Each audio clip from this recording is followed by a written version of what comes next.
Hello tout le monde et bienvenue sur la chaîne Datech. Aujourd'hui, nous allons nous intéresser aux nouvelles batteries à base de sable.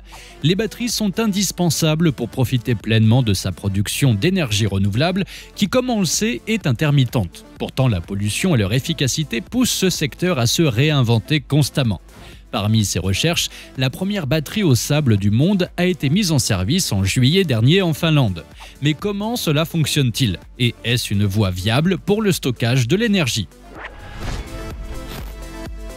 Avant de nous pencher sur la batterie de sable, nous devons d'abord nous intéresser au stockage d'énergie thermique, qui est la technologie à l'origine de cette nouvelle invention.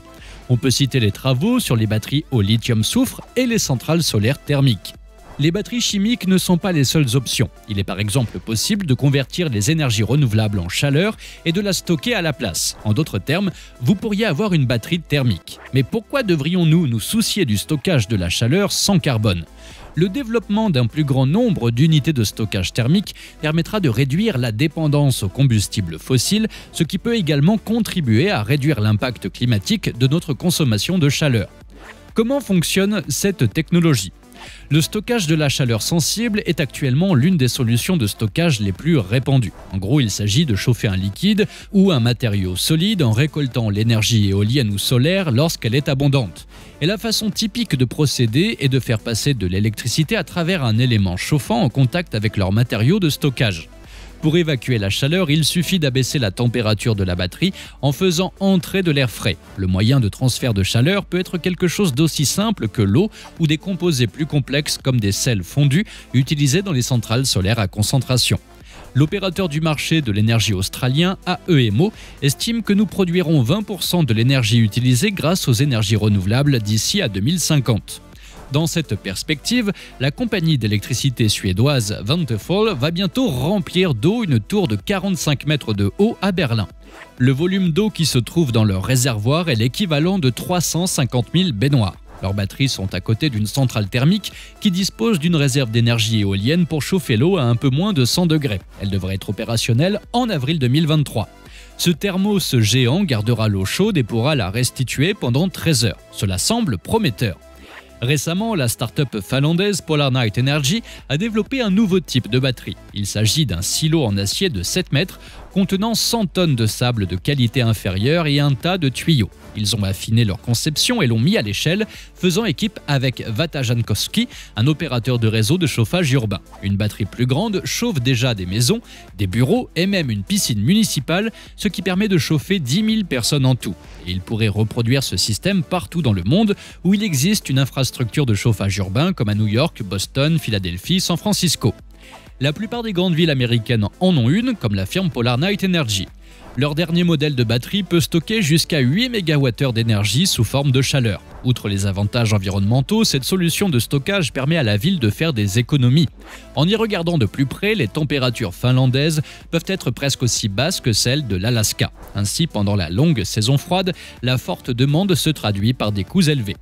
D'un autre côté, la batterie de sable stockera de l'énergie propre durant l'été quand elle est facilement disponible, puis la redistribuera tout au long de l'hiver lorsqu'il y a peu de soleil. C'est pourquoi utiliser le sable est financièrement pratique. De nos jours, cela aurait un impact significatif sur le budget énergétique. En fait, après un récent conflit de paiement en mai dernier, la Russie a gelé son approvisionnement en gaz vers la Finlande. Vous comprenez aisément leur enthousiasme envers cette technologie.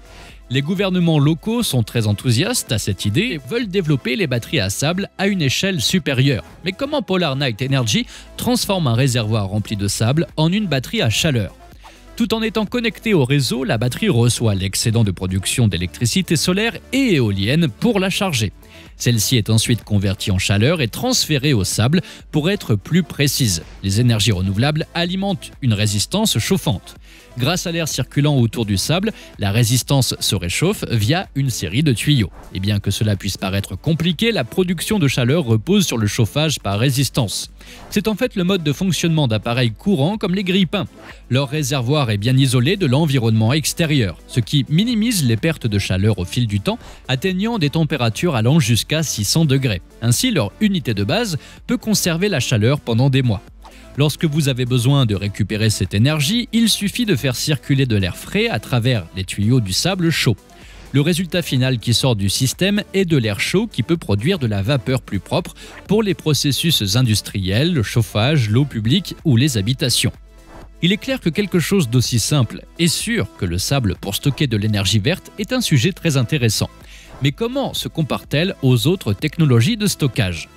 La simplicité est l'un des principaux avantages des piles thermiques à base de sable. Comme l'a déclaré le directeur de la start-up, il s'agit en fait d'un silo typique qui peut être construit dans n'importe quel atelier d'acier. Ainsi, ils n'auront pas besoin de construire d'usine lorsqu'ils développeront sa commercialisation. Évidemment, ils ont besoin d'autres composants comme des tuyaux, des pompes, des ventilateurs, des éléments de chauffage.